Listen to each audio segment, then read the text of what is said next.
자, 우리가 부흥회를 마치고 벌써 이제 한 주간 이렇게 지냈는데 여러분 마음 가운데 하나님이 집회 동안 주신 은혜가 머물러 있습니까?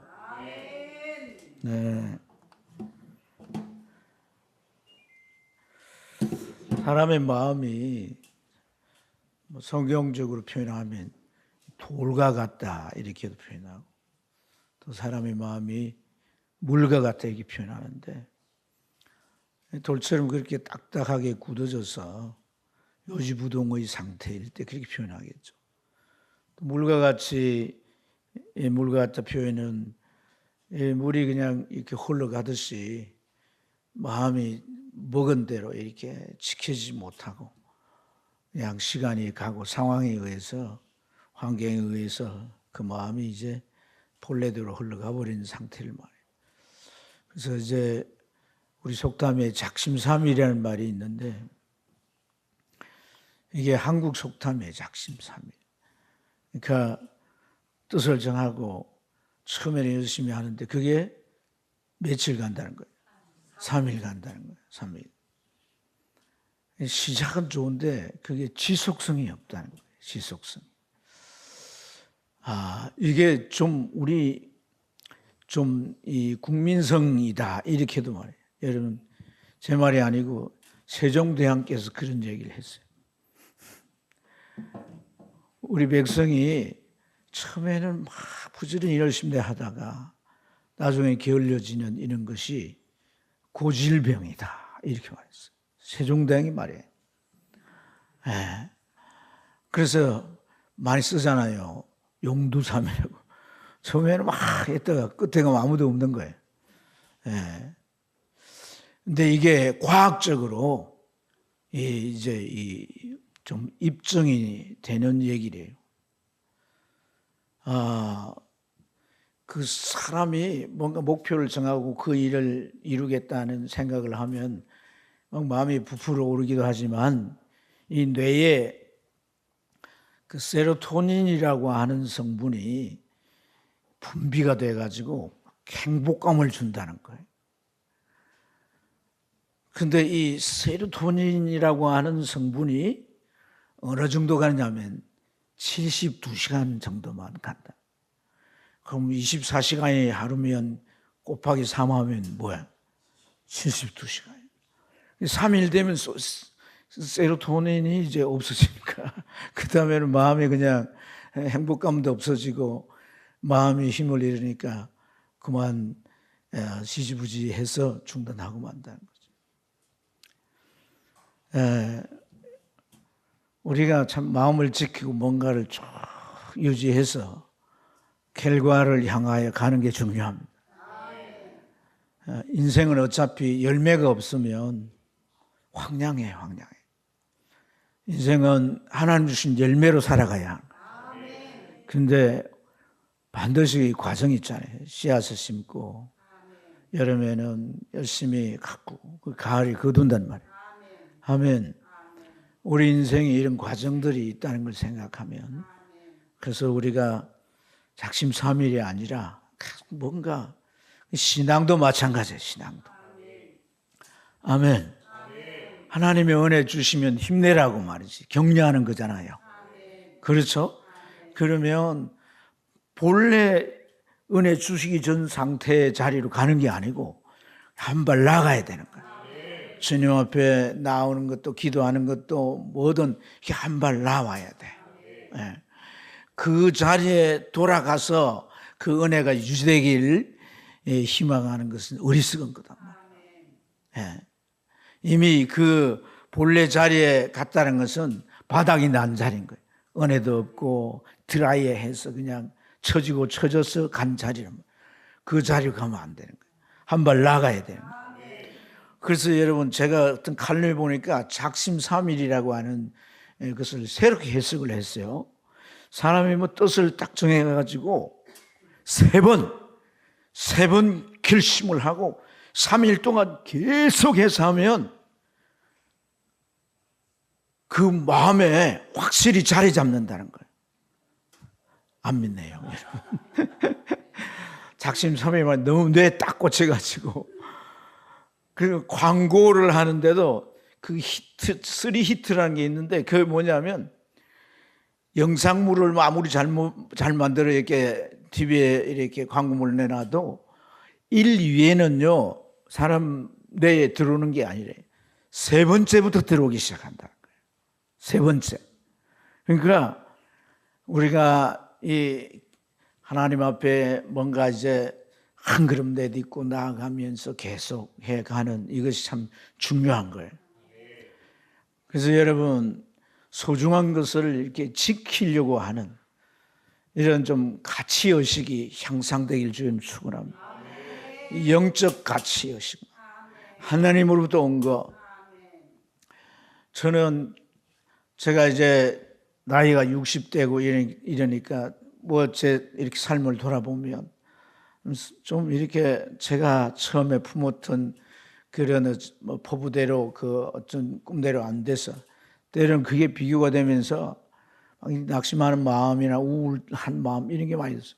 근데 이제 참 이 집회를 통해서 제 마음 가운데 주님이 부어주시는 은혜가 계속 있는 거예요. 주님 생각하면 주님에 대한 사랑이 더 많이 마음 가운데 일어나고 할렐루야. 주어진 시간 내가 열심히 해야 되겠다. 그리고 제가 아침에 새벽 기도 마치고 가서 막 선포도 하고 성경도 읽고 막 이렇게 계속해 가는 가운데 뭔가 그 마음 안에 있는 은혜가 유지되는 것을 볼 수 있어요. 그래야 우리가 한 걸음 더 내딛는 거예요. 한 발짝 더 갈 수 있는 거예요. 할렐루야, 할렐루야. 사랑하는 여러분, 뭐 우리나라 사람뿐 아니라 많은 세상의 사람들이 이 지속성이 없는 거예요. 뭔가 이 중요한 것들을 유지해 가지 못하는 이런 인간의 한계가 있습니다. 오늘 우리가 읽은 이 말씀의 내용도 그런 부분을 잘 우리에게 알려주고 있어요. 바빌론에 전쟁이 나서 지고 살아남은 포로를 갔다가 그 사람들이 이제 70년이 돼서 돌아오잖아요. 그죠? 근데 1차, 2차, 3차로 돌아오는데 느헤미야가 돌아올 때는 2차 이제 귀환이란 말이에요. 돌아와서 한 일이 성곽을 세우는 거 아닙니까? 성벽을 쌓아가지고 성곽을 세우는 건데 그런 일을 하는데 참 많은 해방과 여러 모양으로 방해 공작이 있었지만 하나님의 큰 은혜 가운데 72일 동안 완공하게 된 줄로 믿습니다. 그러니까 예루살렘 도시를 다 이렇게 성곽을 쌓는다는 것은 그 공기나 비용이 엄청나게 들 수밖에 없지만 하나님께서 그런 것들을 할 수 있도록 지혜를 주시고 모든 그런 이제 자재나 필요를 공급해 주셔서 이루신 줄로 믿습니다. 그래서 이들이 정말 이 성일에 모여가지고 기뻐하면서 이들이 이스라엘 불려서 하나님의 말씀을 듣고 그들 마음 가운데 깨달아지는 게 있었잖아요.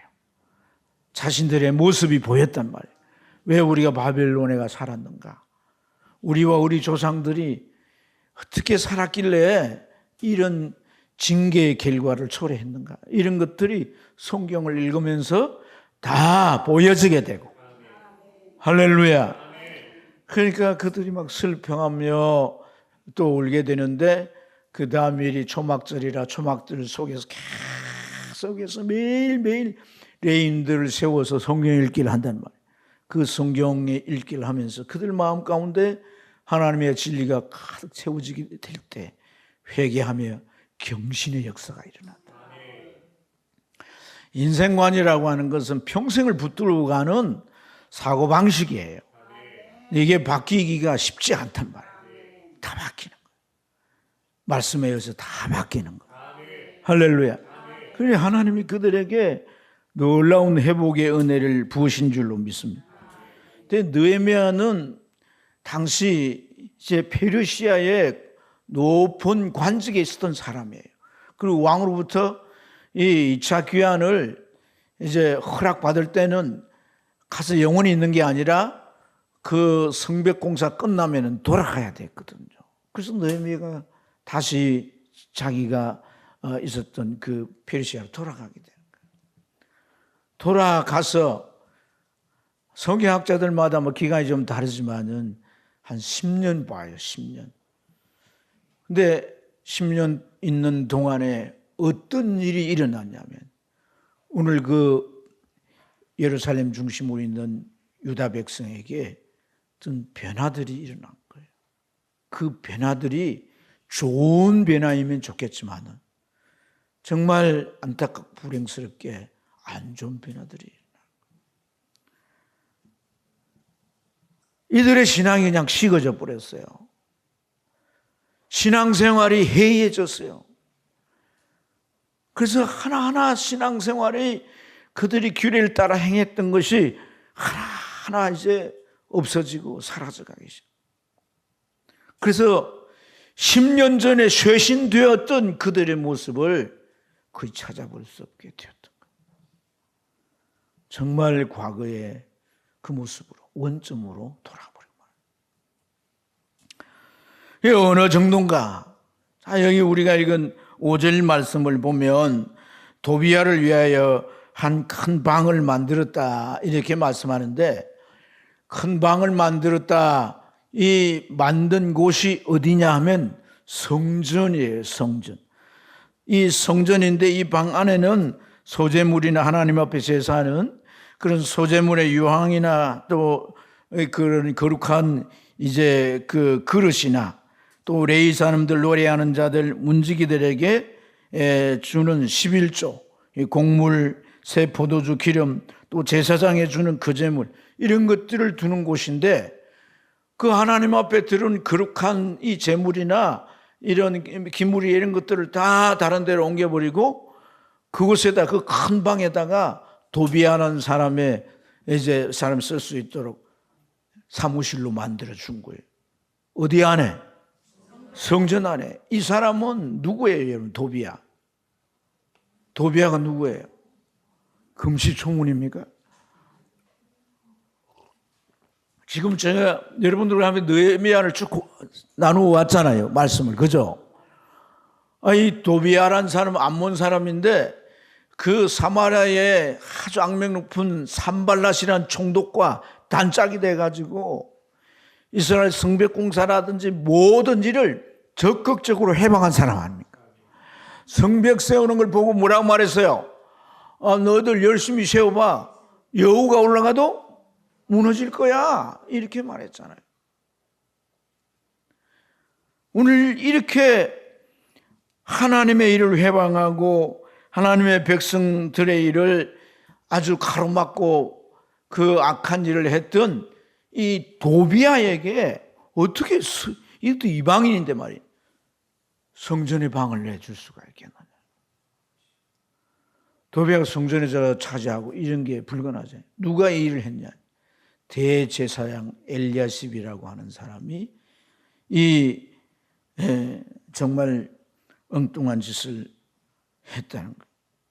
그에게 방을 만들어주고 그 하나님 앞에 드리고 또 레인과 노래하는 자, 문지기 이런 자들에게 줄 그 11조와 모든 이런 이제 예물들을 모아놓은 곳인데 그걸 없애버리고 이 도비야를 쓰게 했다는 거예요. 그래서 4절 말씀에 보면은 이 엘리야십이라고 하는 제사장이 도비야와 서로 연락했다 그래서 연락. 그러니까 그와 교제가 있었다는 얘기죠. 그 교제가 있었던 것은 사실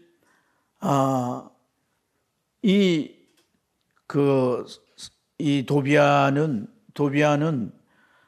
그 유대 동문직이라고 했던 그 스가나라고 하는 사람의 딸과 결혼을 했어요. 그리고 자기의 자녀들도 유대인들하고 결혼을 시켰어요.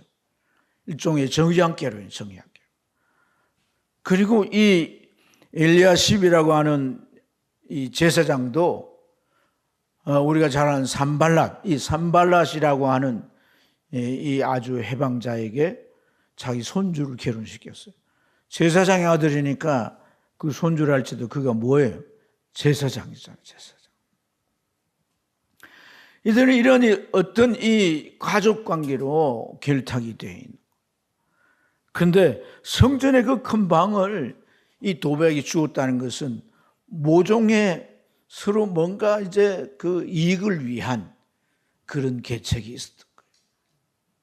그러니까 성전에 그런 소재물이나 그제물이나 그런 11조의 예물들 이런 것들을 이제 넣어놨는데 그 넣어놓은 곳은 딱 지정이 되어 있거든요. 성전 안에 있는 그 코너마다 모든 게 딱 들어갈 곳으로 이렇게 정해져 있는 거예요. 그러면 거기에 들어가 있는 이것을 결국 이 도비야가 뭐 이제 어떤 뭐 그걸 내다 팔거나 뭐 어떻게 해서 이익금을 나눠 먹는 이런 일들을 했겠죠. 그리고 여러분 그 안에는 레인과 노래하는 자들, 문지기들 이런 사람들이 생활을 위해서 하나님 앞에 바쳐진 11조나 이런 것들을 이제 나누어서 가져가는데 이들이 다 이제 자기 집으로 가버렸다는 거예요. 성전의 일 관리하지 않고 다 집으로 가버렸다는 거예요. 그것에 대해서 10절에 뭐라고 말씀하냐면 받을 몫을 주지 아니했기 때문이라는 거예요. 레인들이나 제사장들이나 성전에 일하는 모든 자들은 그들이 산업이 없잖아요. 산업할 땅을 주지 않았잖아요. 이들은 오직 하나님만 섬기도록 이렇게 하나님께서 구별한 자들인 줄 믿습니다.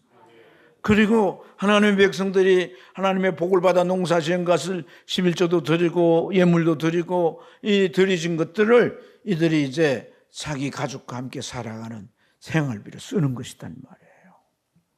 근데 그런 걸 모아놓은 장소에 도비야가 들어 앉아 있었다라고 하는 그것과 이들이 이제 다 먹고 살 곳을 찾아 가버렸다는 것과 관련이 있는 것이다.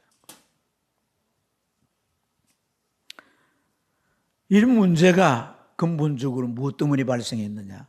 이방인과 통혼 때문에 발생. 여러분, 오늘 이 도비야도 아까 말씀드린 대로 스가냐의 사위이기도 하지만 이제 딸을 주었다는 것은 뭔가 이제 이 예루살렘인 유다인들과 이 결탁하기 위한 정략적으로 결혼을 한 거단 말이에요. 이러한 이 이제 여러 관계들이 결국은 뭐냐면 이런 인간관계, 이 가족관계로 결탁되어서 결국은 이제 이 악한 자들이 이런 것을 결탁된 이 가족관계를 통해서 유다 백성들의 신앙을 식게 하고 잘못되게 하고 병들게 하고 그래서 하나님을 멀리하고 떠나가도록 했다라고 하는 것을 깨달을 수 있는 거예요. 여러분 이 이방인과 통혼의 문제는 또 있습니다.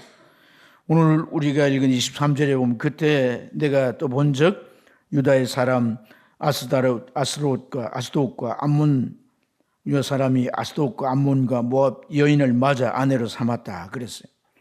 그 일반 백성들도 이방 사람들과 같이 통혼을 하는데 계속해서 보면 그 사이에 자녀들이 태어났지만 이 자녀들이 유다방을 못해요. 히브리어를 쓰질 못해요. 그러니까 이러한 이 상황에서 자녀들 교육이 제대로 되겠습니까? 신앙을 개혁할 때 제일 먼저 얘기했던 게 뭐냐면 이방인과의 절교였어요. 그리고 통혼하지 못하도록 그렇게 하나님 앞에 새롭게 언약식을 할 때 언약한 거 아니겠어요? 대제사장인 자가 제일 먼저 인 거예요. 일반 백성들은 말할 것도 없죠. 백성들의 신앙의 탈선은 이것만이 아닙니다. 민장들이라고 하는 자들은 백성들을 대표하는 자들이에요. 이들이 하나님 앞에 드릴 11조를 내지 아니합니다. 그리고 가장 중요한 어떤 매 중요한 안식일이 다 무너졌습니다. 어떻게 무너졌습니까? 여러분 보시다시피 안식일 날 뭐 합니까? 예루살렘 성문이 열리고 거기에 온갖 장사꾼들이 들어가서 물건을 사고 팔고 하는 이런 일들이 벌어지는 거예요. 이 장사치들은 대개가 이방인들이에요. 그래서 물건을 이 예루살렘 안에 있는 유다인들이 좋아하는 물건을 다 준비해가지고 어떻게 하냐면 성문이 안식일날 열리면 다 들어가서 시장을 만들고 그러면 거기 가서 물건 사고 그래서 안식일을 결국은 범하고 제대로 지키지 못하게 했던 거다. 그러니까 이 안식일을 이제 다시 지키도록 했지만은 이 이방인들이 그런 이제 안식일날 물건 파지 못하도록 그렇게 명령을 내려서도 어떻게 합니까? 예루살렘 성문 바깥에 이미 저녁에 와가지고 그날 밤에 짐을 놓고 거기서 자는 걸 성 밑에서 문 열면 들어가서 장사. 그들을 다 불러가지고 음포를 놓고 너희들 다시 한번 그러면 너희들 잡아서 이제 처벌을 하겠다. 그러니까 그때서 이제 그만두게 돼. 페르시아에서 돌아온 이 느헤미야가 이런 상황을 볼 때 그의 마음이 어떻겠어요? 참 억장이 무너지지 않겠나? 어떻게 이룬 신앙의 개혁인데 어떻게 이 하나님의 백성들이 저 바벨론 땅에서 이제 이 고국 땅으로 오게 되었고 성전을 다시 재건하고 성벽을 다시 세우고 신앙까지 이렇게 회복한 이 일이 이게 어떻게 이루어진 일이냐는 거예요. 그런데 다시 원점으로 돌아간 이게 얼마나 통탄하고 가슴 아픈 일이냐. 세우는 거 엄청 어렵지만요. 무너진 건 순간인 거예요. 특히 신앙은 더 그래요. 신앙은. 세상이 영적으로 사단이 더운 귀신의 세력들이 공격을 해대면요. 쉽게 무너지고 마는 것입니다. 여러분 이방인과 통혼하지 못하게 하는 그 목적이 뭡니까? 그것은 하나님의 백성으로서의 정체성을 지키는 것인 줄로 믿습니다.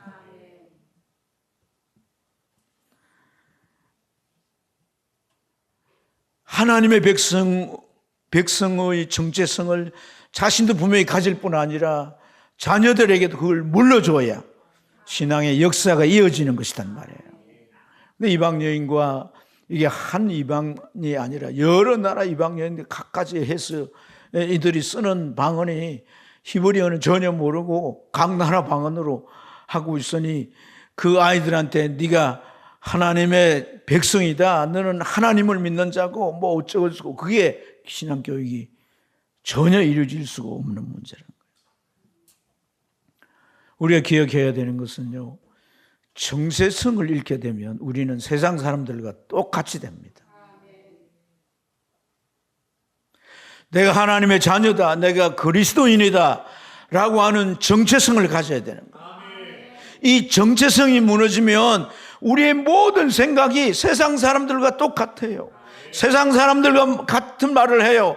세상 사람들과 같은 마음을 가지고 같은 행동을 해요. 그렇게 해도 전혀 부끄럽지 않아요. 그 안에 정체성이 없기 때문에.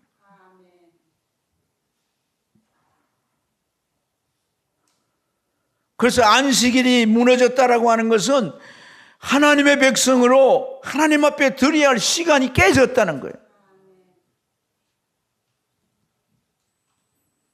창사판을 이 안식일 날 벌렸다는 것은 신앙보다도 돈이 더 가치 있다라고 하는 세속적 가치관이 다시 들어왔다.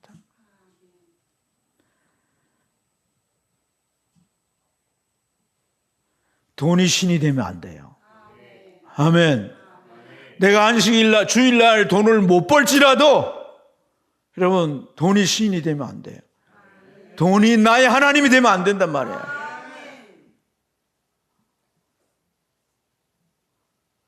주일날 오기 가면서 뭐 이제 그래니 뭐니 이렇게 해가지고 내가 해서 그렇게 돈을 많이 벌었다 할지라도 그 돈은 하나님이 지켜주지 않습니다.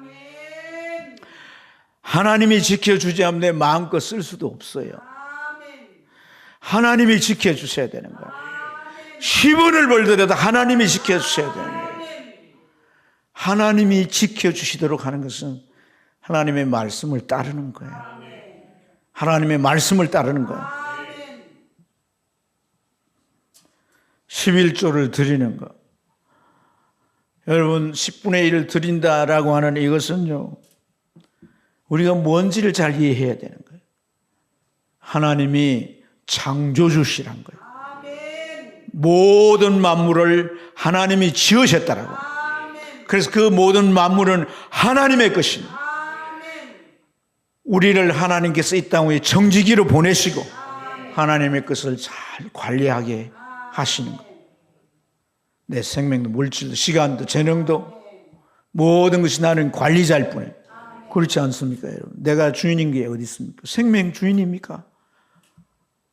때가 되어서 내가 이제 기력이 쇠 죽게 될 때, 내가 좀 덜, 과거에 뭐 대단한 사람들이 어떤 병에 걸려가지고 여러분 자기 재산 절반 줄 테니까 나로 하여금 1년만 더 살게 해달라고. 신은 없다라고 얘기한 사람이 그런 말을 했어요. 소용없어요. 생명의 주인이 아닙니다.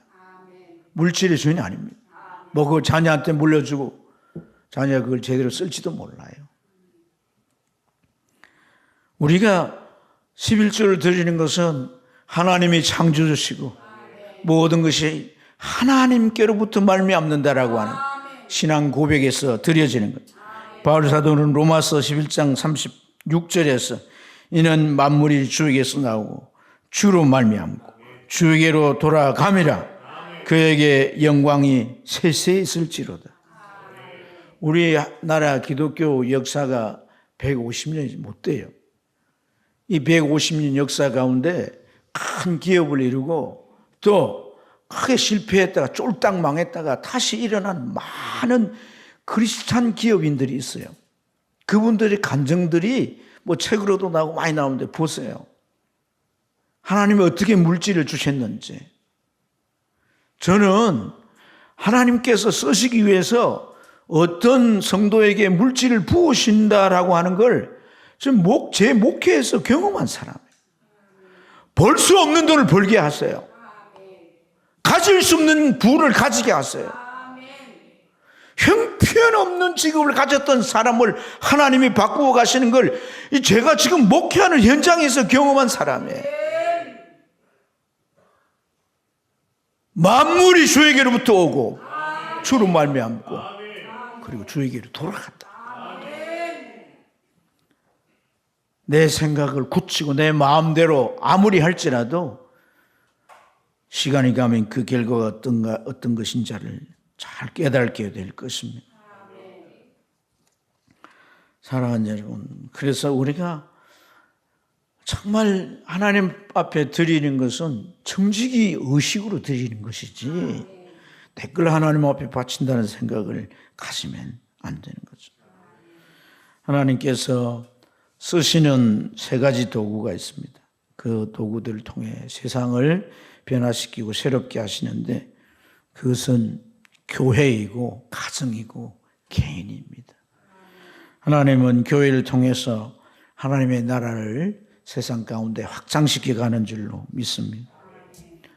그리고 가정을 통해서 하나님께서 성도일 뿐 아니라 그 자녀들에게 하나님의 백성이라고 하는 정체성을 길러주는 거예요. 신앙교육을 통해서 너 하나님의 자녀야. 하나님의 백성이야. 하나님이 너를 잘되게 하실 거야. 높이실 거야. 너를 축복하실 거야. 그래서 그 정체성을 심어주는 거예요. 그렇게 해서 그 개인이 온전히 믿음으로 하나님 앞에 붙들리면 하나님은 그를 말이죠. 노아도 되게 하시고 할렐루야 요셉도 되게 하시고 다윗도 되게 하시고 다니엘도 되게 하시고 하나님 그렇게 그를 높이 쓰시고 영광을 드러내시는 줄로 믿습니다. 교회를 잘 지켜야 돼요. 교회 하나님의 은혜가 항상 머물도록. 아멘. 우리가 참 이렇게 예배에는 오늘 뭐 우리가 쭉 읽어지는 말씀이고 또 이들이 옛날로 돌아갔다 뭐 이렇게 하니까 마음이 무거워질 수도 있는데 우리 그 말씀을 통해 나를 거울로 비춰봐야 되는 거거든요. 아멘. 이렇게 막 영적으로 막 이게 분위기가 다운이 될 게 아니라 그래서는 안 되겠구나. 이런 마음이 가져지길 주님 축복합니다. 교회를 통해 하늘 문을 활짝 여시도록 천국 열쇠를 교회에 주겠다고 그랬잖아요. 음부의 권세가 손대지 못한다는 거. 열쇠를 열면 닫을 자가 없다는 거. 우리가 주님 앞에 나와서 정말 주를 기쁘시게 예배하고 할렐루야. 그 예배 때마다 여러분이 오늘 예배가 정말 좋아야 되는 거예요. 오늘 예배 어땠습니까 하면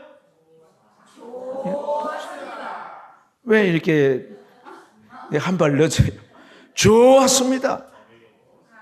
내가 책망의 말씀을 들어 좋았습니다. 너 틀렸다 그래도 좋았습니다. 왜? 하나님의 말씀이고 하나님께서 나를 세우시고 축복하시고 잘 되는 길로 인도하시기 위해서 나에게 베푸시는 은혜니까 좋은 거예요. 좋은 거. 할렐루야.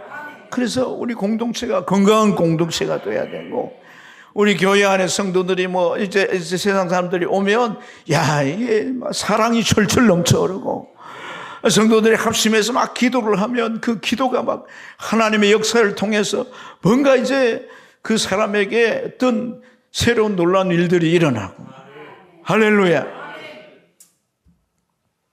우리 서상수 성도님을 위해서 새벽마다 선포를 하시는데 마음이 어떠세요? 예? 예. 하나님이 인도하실 거예요. 인도하실 거예요.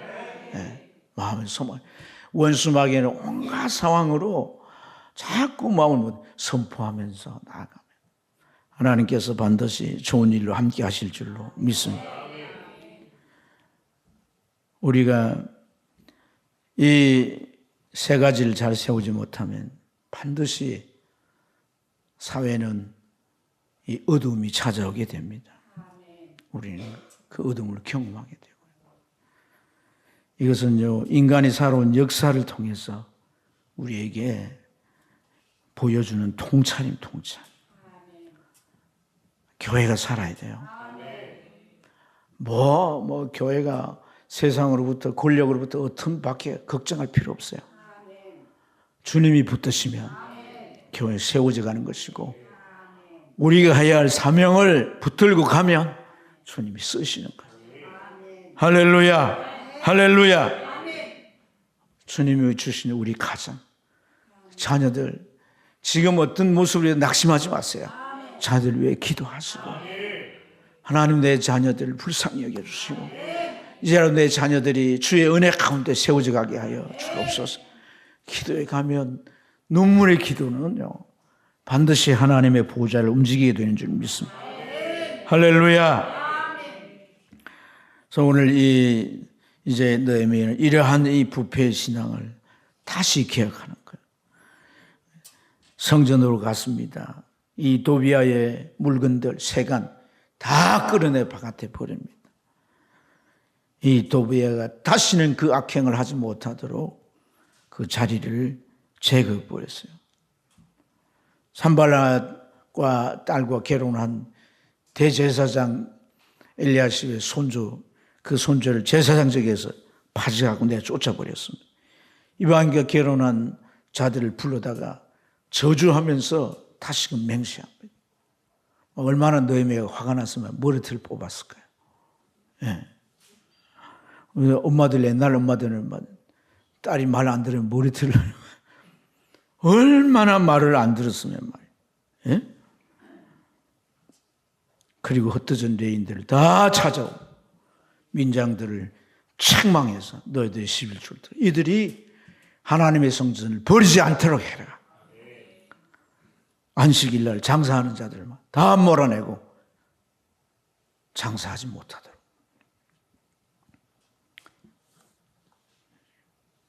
저는 이제 오늘로서 이 느헤미야가 끝나는데 제가 느헤미야를 처음 볼 때 처음 쭉 이제 13장을 읽었는데 읽으면서 13장은 없었으면 좋겠다고 생각했어요. 왜냐하면 12장에는 성벽을 쌓아서 뭐 합니까? 봉헌하잖아요. 그죠?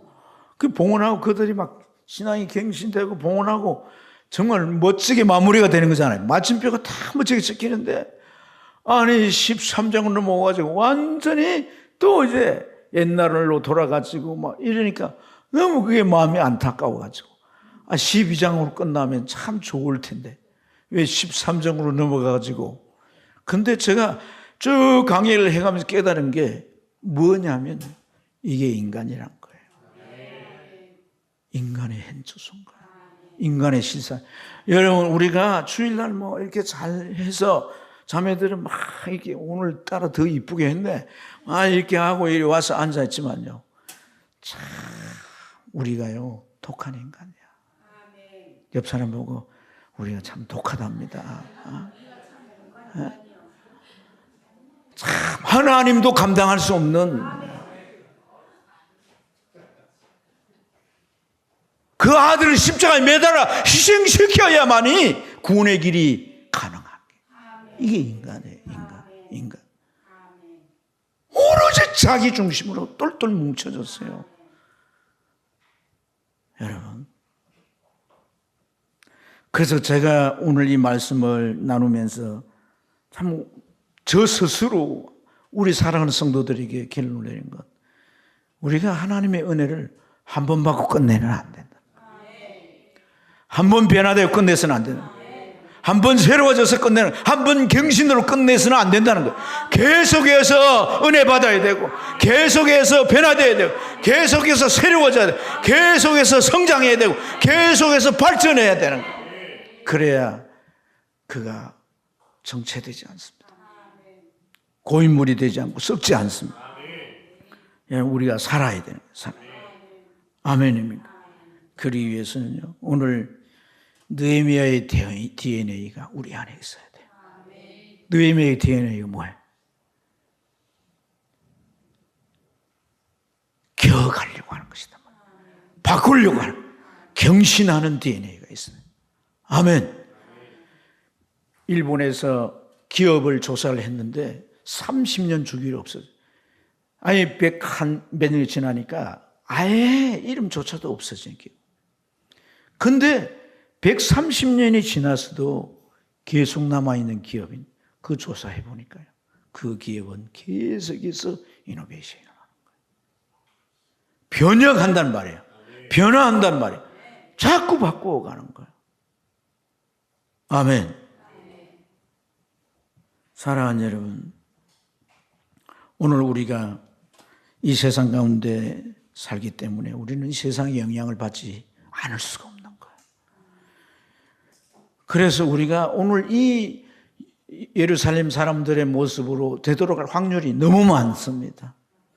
가정에 믿지 않는 가족들이 있고, 직장에 믿지 않는 동료들이 있고, 우리가 살고 있는 이 세상 기독교 국가 안에 얼마든지 영향을 받고 달라질 수 있는 거예요.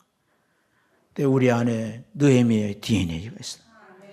어떤 것이 들어올다 할지라도, 그것이 내게 얼마 동안 머물러 있는다 할지라도 그걸 바꾸는 눈이 있어야 돼요. 그걸 문제로 보는 눈이 있어야 돼요. 그걸 바꾸는 손발이 있어야 돼요. 느헤미야 그런 거예요. 돌아왔습니다. 다 그냥 물들어 버려서 옛날로 다 돌아갔어요. 아이고 이거 안 되고 포기하지 않습니다. 도배와 방부터 들어가서 그 가지고 있는 물건들 다 집어내 던지면서 말이에요. 말 안 듣는 백성들 막 데려와가지고 머리털을 뽑으면서 도대체 이렇게 살래? 예? 이렇게 돼서 온 이 민족이 하나님의 징계를 받지 않았냐? 이방 여자와 결혼해가지고 솔로몬이 그런 하나님의 복을 받았지만은 결국 어떻게 됐느냐? 나라가 두 쪽 나고 두 나라 다 우상 천국이 되고 바빌론에 짓밟히고. 이게 역사 아니냐, 역사. 어찌하여 살 길로 가야지 죽을 길에 그 머리털을 뽑은 거야. 사랑하는 여러분, 느헤미야가 어떻게 느헤미야가 됐어? 우리 어차피 인간은 영향받는다면 좋은 영향력을 받아요. 좋은 영향을 받아요. 영향력이라는 게 뭘까요? 리더십 강의 유명한 크리스 와이터너라고 하는 분은 영향력이라고 하는 것은 사람에게, 다른 사람에게 나를 심는 거다 그랬어요. 심어줘야 되는 거예요. 아멘. 그래서 이 느헤미야는 부모나 또 그를 가르친 선생님도 영향을 받았지만 하나님의 진리가 그 속에 심겨진 거예요. 진리가 그를 바꾸는 거예요. 이제 와이터너라고 하는 분이 영향력을 끼칠 수 있는 4가지 요소가 필요하다. 첫째는 뭐냐? 도덕성이란 거예요. 그 도덕성이 많은 사람은 모범이 되는 거예요. 그럴 때 영향을 끼친다. 두 번째는 뭐냐? 그의 태도에, 마음가짐이 항상 긍정적이고 낙천적이란 거예요. 우리 이런 마음을 유지해 갈 수 있는 줄로 믿습니다. 예수가 내 안에 계시고 성령이 나를 주장하시며 긍정적, 낙천적 태도를 가질 수 있는 줄로 믿습니다. 세 번째가 중요한데 언제나 남의 유익을 추구하라는 거예요. 내 유익이 아니라 언제나 남의 유익을 추구하며 강력한 영향력이 끼쳐진다는 거예요.